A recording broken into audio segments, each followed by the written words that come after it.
So hello everyone, in this video we will be learning about neural networks in deep learning. Okay, so this is a very interesting topic and it will be a kind of crash course where we will go through all the main terminologies and what is neural network, everything, and then we will at the end of it we will also have a demo and hands-on. So let's jump right into it. So first of all, what is deep learning and neural networks? Okay, so just like and from where this concept came. Okay, so just like we have neurons inside our body, and our whatever we perceive, we interpret it with the help of neurons, and ultimately we take some action. Okay, like we see and all. So basically the same thing is replicated so that a computer can do visual recognition, can do audio recognition and all this stuff. Okay, so this is a neural network which is present in deep learning, and in the larger picture it's a part of artificial intelligence. Okay, so the building block of neural network is perceptron. Okay, which is a single layer. Okay, so the building block is a perceptron, and as you can see the picture over here, there are inputs. Okay, you take inputs, you have some weights, there is a function which is the summation function. Okay, so this will do the multiplication of the input and the weight, and then it will sum up all and give a output. But before it goes through the output, you will have a activation function which might be a sigmoid or any of those activation functions, and it has to pass through that before you have an output. Okay, so this is just a single layer which is called perceptron. Okay, now before going further, now why do we need and what is I will come back to this slide. So why do we need multi-layer perceptron? Okay, so a single layer perceptron is good. You have some inputs, you give, and you provide some data, you provide some weights, and it will provide some desired output. Let's say you provide some input which may be pictures of a dog or a cat, and you have some output, and then you check if the output is correct or not, then you backtrack and all those you do. Okay, we will explain that in later slides, but this is good enough. Then why do we need multi-layered perceptron? Okay, why do we need that? So this is a multi-layered perceptron where you do not have just one layer, you have multiple layers involved. Okay, so why do we need that? So here comes Minsky's concept where and or theorem and what limitations were being faced. Okay, so he tried to explain it using and or and then XOR. Okay, so if you see, this is true, and this is false, and this is false. So this left side diagram, it is for AND. Okay, so if you draw a single line which can be like a plane, then on this side this data can be divided into divided with just one single plane. Okay, so for AND, if you remember, if both are true then it's true, if either one of them is false, it's false. Okay, so this AND can be divided by one single plane. Similarly, so this can be represented by one single perceptron. Even for OR, see, if either one is true, okay, either one is true, then it can be true, else it will be false. Okay, if both are false, it's false. So even this can be divided with one single plane. So that's why these two can be represented by one single perceptron.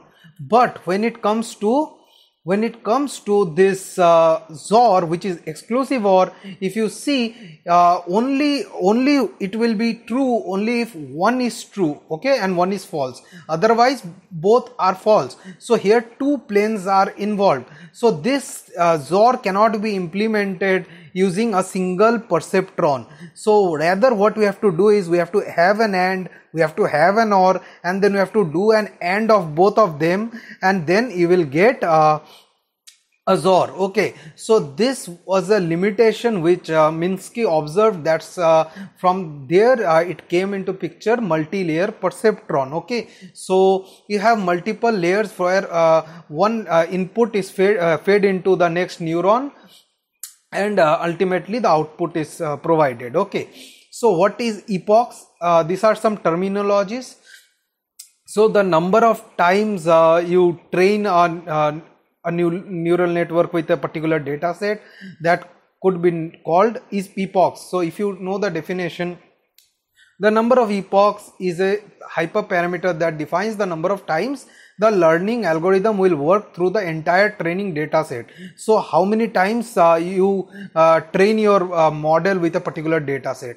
Now activation function. Okay, activation function, as I have said in the first slide, you have to pass your data through an activation function before you have an output, right?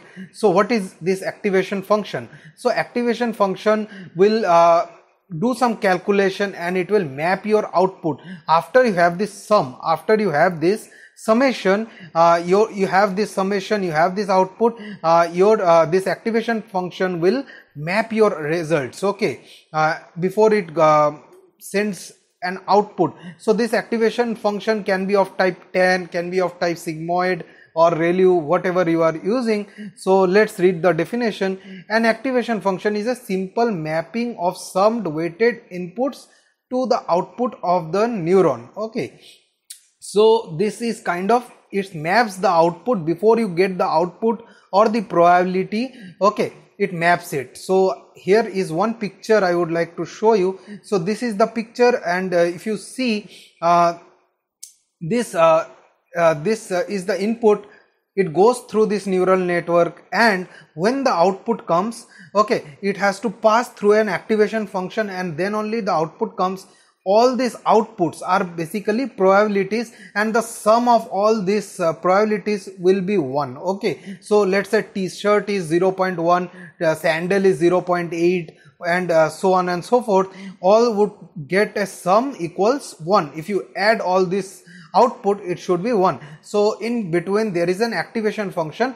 So your neural network, after the summation, it has to pass through activation function. Now there is one more terminology, but this is called feed forward. So basically your data is flowing from input layer to hidden layers.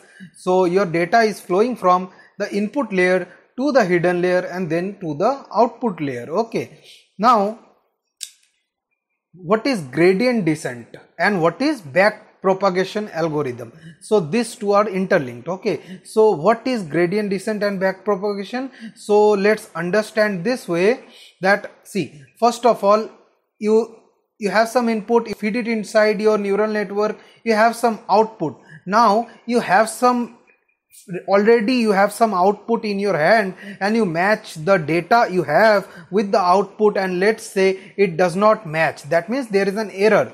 So what you do, you move the data back inside this, and this will automatically adjust the weights. Whatever the weight was there previously, whatever the weights were there in this diagram, the weights, so you are doing backward propagation. Okay, so you are feeding this output again back, and you are checking, you have a target that I have to reduce the error function. Okay, so basically you have an error percentage. Okay, so you want to reduce that, so you put the data back, and this will adjust the weights in such a way that your output is quite similar to what you have currently. So this process of feeding it backward, okay, feeding it backwards is called backward propagation, and the process is called gradient descent. So you feed the data backward,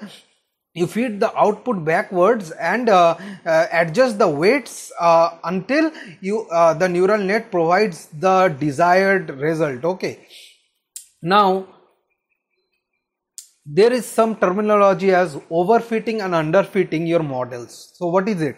So let's say your model performs really well on the trained data set which you have, but when it comes to the test data set, it really performs badly. So in such a scenario, it is called overfitting of the model. And let's say your model is poorly performing in both the train set as well as the test set, then that is called underfitting the model. So where are the applications of this? So the applications is image recognition. Okay, some of I have provided, there are more and you are already using by now. One is Alexa, another one is you have Alexa over there, you have this Google Translate, by Tesla has now brought up this self-driving cars. So all these are implementation of neural networks. Okay, so let's move to the demo. Okay, so here I will be using the MNIST data set and do a image classification. Okay, so the environment I am using is Google Colab. Okay, so if you go to Google and you just search Google Colab, and you will get this, and you can just create a new file and you can just start directly start coding over here. Okay, so this is very handy because you won't get directly TensorFlow with Anaconda. You have to download and install that separately, and then too it might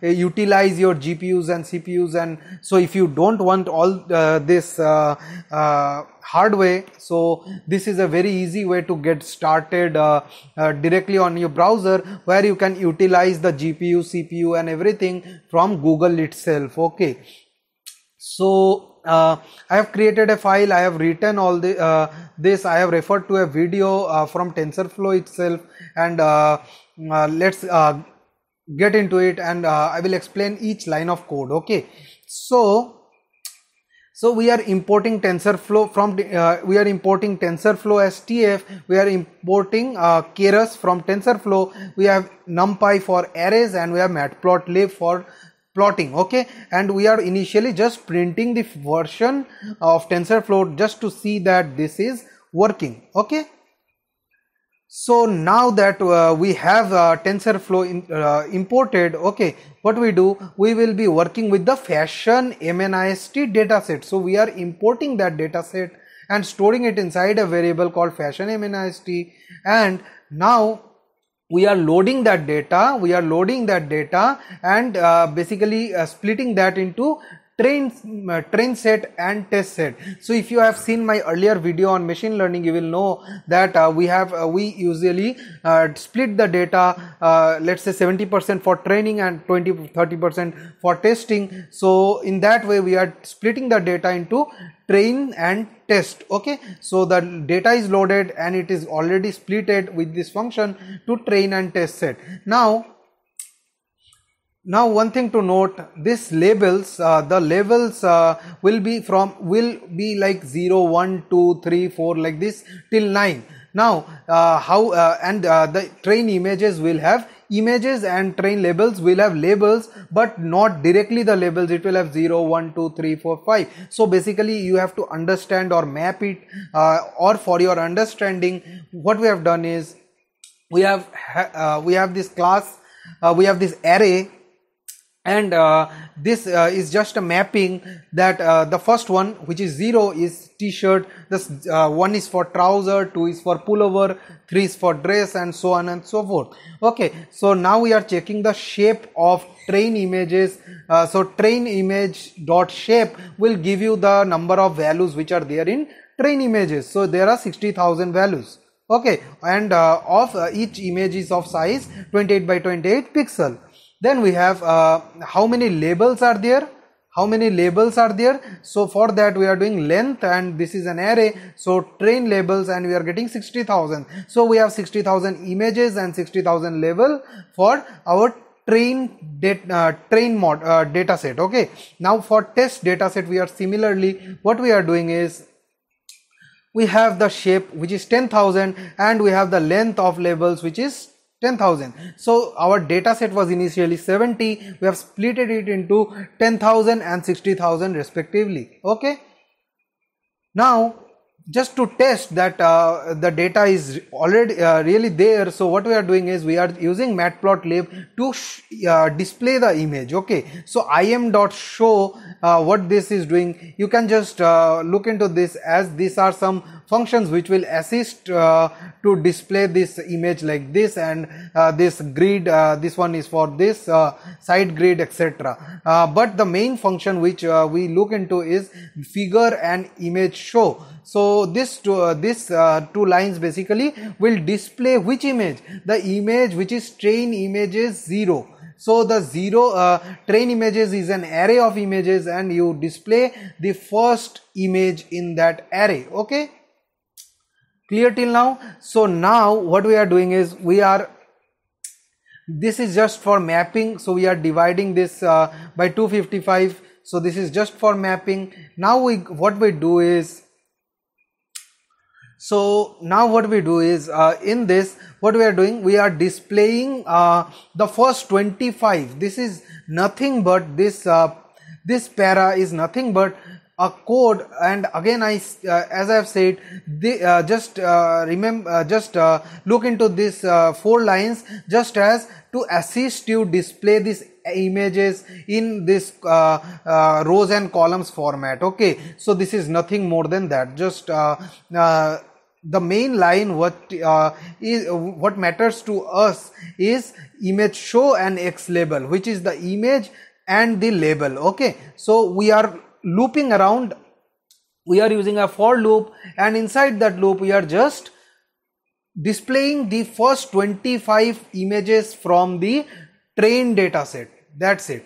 And the first 25 labels from the train data set. And what we are doing is this class name, as I have said, train labels will give 0, 1, 2, 3 and so on and so forth. So class name, what it will do is it will take that train label, let's say 1, and it will map it with the array we have created earlier, and then it will give this like ankle boot or t-shirt and like this. Okay, so this is this entire code. This entire code is nothing but we are displaying the first 25 images from the train image data set. Okay, so now what we'll do is we will create our model. So we are using the sequential model from Keras, and this is our neural network. And what we are doing is we are using a flattened layer, we are using dense layer, and we are using another dense layer. So we are using these layers inside, and this is basically our neural network model. So it's already a model created, and we are just using this function from Keras to which is the sequential model, and we are creating 3 layers. One is the flattened layer and 2 are dense layers, and this is our model which is ready. And if you notice, this is the activation function which is ReLU. So if you have noticed over here, so this is the ReLU activation function which is being used, and this is softmax, and these are activation functions and nothing else. So these are the dense layers and this is the flattened layer. So this is our neural network, and now what we do is we compile this model. So this block of code is nothing but it adds the loss function. We are saying that we also want the accuracy score because we'll check how much accurate is our model. So we are compiling this model,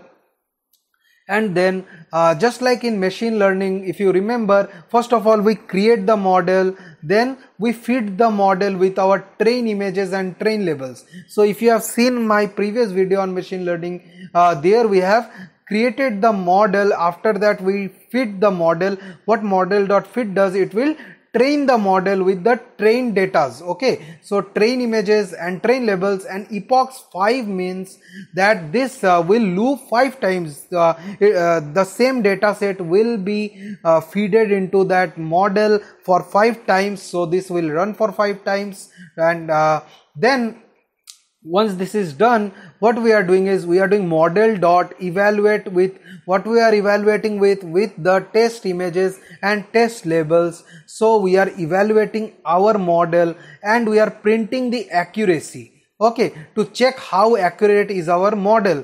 So and we have, this is just a function, and what we are getting is we are getting an accuracy of 0.08 or 80%, which is good. Now what we do is, if you remember from the previous video, we create the model, we train the model using fit, and then we predict. So we predict the model with our test images, and this will be stored inside an array called predictions, and we print the first element in the predictions array. So this gives us another array where we have the predictions, so and which has the highest value. If you see, we have 9 elements. We have 9 elements in our class array, and we have 9 over here. So it is 80% chance it's a ankle boot. It has 49% chance of the next one.